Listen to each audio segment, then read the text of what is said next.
अच्छा सर, अब इस सवाल को जो कि हमारा एक्टिव स्पोर्ट्स लिमिटेड का सवाल है, उसको हम रीड करके अब थॉरली इसको सॉल्व कर लेते हैं कि we have a proper idea of के उसमें सोचने का तरीका क्या था, उसमें क्या क्या एग्जामिन हुआ था। आ जाए जी। मैंने कहा सर, वो कहता ही है कि you are the audit manager responsible for the audit of Active Sports Limited for the year ended 31 December 2022। अच्छा, सवाल देख लीजिएगा सर, है 15 नंबर का। अच्छा भाई, एएसएल स्पेशलाइज करता है manufacture and sale of sportswear. Manufacture and sale of sportswear and sports equipment, यानी दो इसके सेगमेंट्स हैं। ASL has a separate manufacturing facility for sportswear and sports equipment located in Faisalabad and Sialkot. यानी दो principal line of business हैं इसकी, यानी दो इसके पास फैसिलिटीज़ हैं, एक फैसलाबाद में सिचुएटेड है और एक सियालकोट में। आगे, during the planning meeting you have been inform that on November 1, 2022, यानी सर बिफोर ईयर एंड, यानी सर ईयर एंड से पहले की कहानी है ये। ASL board of directors announce to discontinue the sportswear business, यानी उन्होंने एक बिजनेस को ख़त्म करने की ठान ली है। Following are the key decisions in the board meeting, यानी ये वो डिसीजंस है जो बोर्ड मीटिंग में लिए गए। Sell the manufacturing facility in Faisalabad, सही जी, जो कि स्पोर्ट्स वेयर की है। However, the machinery for packing of finished goods would be shifted to Sialkot in January 2023, यानी ईयर एंड के बाद, and would be deployed in the plant for manufacturing of sports equipment। ये भी clear है। अच्छा भाई, recognize a provision of ₹90 million for expected restructuring cost, यानी sir ये आ गया IS 37 और ये बात हो रही थी IFRS 5 की, यानी इसने आपको हिंट दी कि IFRS 5 से रिलेटेड, और ये आ गया IS 37, including contract termination benefits and relocation including machinery, यानी उसने प्रोविजन बनाया है जिसके अंदर रीलोकेशन कॉस्ट है। अच्छा, रीलोकेशन का मतलब ये है कि एक फैक्ट्री से उठा के, यानी एक शहर से उठा के आप अपने एम्प्लॉयज़ को दूसरे शहर लेके आ रहे हैं, पर सर ये provision does not relate to restructuring. भाई, आपकी रीस्ट्रक्चरिंग के रिलेटेड डायरेक्टली एट्रीब्यूटेबल कॉस्ट है रिडंडेंसी, जो आप उसको निकालने के लिए दे रहे हैं। ये तो आपकी कॉस्ट टू कंटिन्यू बिजनेस है। तो सर जो कॉस्ट टू कंटिन्यू बिजनेस होता है ना, वो आपकी रीस्ट्रक्चरिंग के प्रोविजन का पार्ट नहीं बनता। अब लेट से मैं कह रहा हूँ कि भाई मैं वहाँ के एम्प्लॉयज़ को जो निकाल दिया और जो एम्प्लॉयज़ बच गए उनको मैं वापस जब लेके आऊँगा अपने पास, यानी दूसरी फैसिलिटी पे सियालकोट लेके आऊँगा या XYZ दूसरी जगह लेके आऊँगा। लेट से मैं कह रहा हूँ फैसलाबाद से उठा के मैं लोगों को सियालकोट लेके आऊँगा, उनको ट्रेनिंग दूंगा कि नया काम कैसे होता है, ये सारी चीज़ें। तो भाई वो रीस्ट्रक्चरिंग से रिलेटेड आपकी कॉस्ट नहीं है, वो रिडंडेंसी कॉस्ट नहीं है। वो कॉस्ट आपकी cost to continue the business है, वो नॉर्मल ऑपरेशंस की कॉस्ट है, वो जब इंकर होगी तब एक्सपेंस आउट हो जाएगी, उसका प्रोविजन बनाने की नीड नहीं है।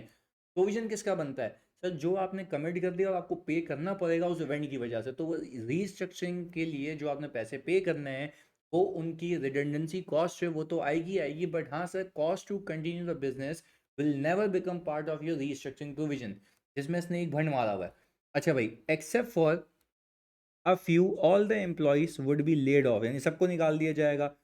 As compensation, they would be paid a lump sum amount and would also be entitled to receive a specified amount of ALS equity। यानी सर यहाँ पे IFRS 2 शेयर बेस्ड पेमेंट की भी बात हो रही है, शेयर बेस्ड पेमेंट की भी बात हो रही है। अच्छा भाई, आगे, which will be calculated based on last drawn salary, यानी बोल रहा है कि भाई जो आपके पास आप रिडंडेंसी प्रोविजन बनाएंगे उसमें देखो specified amount of ASL equity है और लमसम अमाउंट पे होगी उनको, सही जी, कंपनसेशन। तो भाई वो कंपनसेशन किस बेस पे निकलेगी? वो ये कह रहा है कि वो कंपनसेशन इस बेस पे निकलेगी कि आपकी लास्ट ड्रॉन सैलरी के हिसाब से।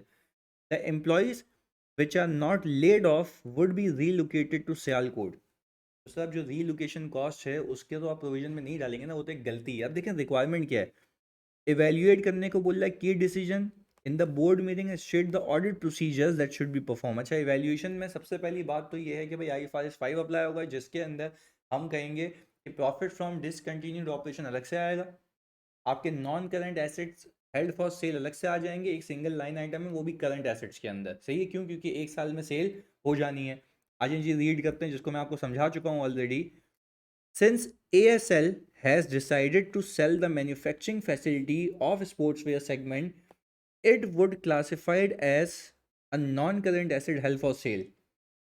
It would be presented separately in the statement of financial position and the results of discontinued operation be presented separately in the statement of comprehensive income. यानी PNL में आपका जो भी डिसकंटिन्यूड ऑपरेशन का profit एक लाइन आइटम में आ जाएगा और हम कहेंगे वो सेपरेटली बताएंगे आप as a profit from discontinued operation. आगे तो बोलता है भाई ऑडिट प्रोसीजर्स क्या होंगे, इंक्वायरी करेंगे मैनेजमेंट से एंड रीड करेंगे board minutes to determine that whether a buyer have been identified in the stage of negotiation. मैंने आपको सिखाया था correspondence between prospective buyer to understand the status of sale of the plant, management की working ले लेंगे and bases of allocation of assets and liabilities के भाई क्या जो एसेट्स आपने यहाँ पे टिकाने हैं जो बेच रहे हैं क्या उसकी एलोकेशन सही हुई हुई है नहीं हुई हुई है।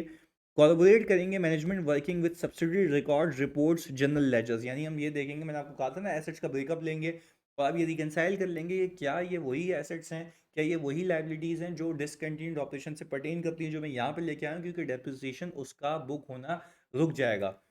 आगे obtain and evaluate the management assumptions for valuation of the plant।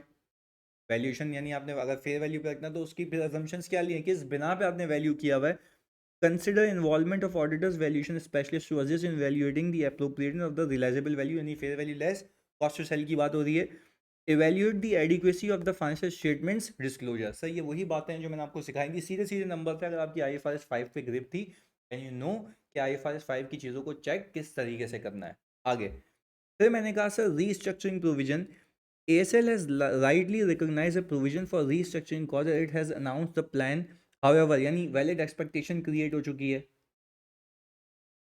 Sir, valid expectation create हो चुकी है।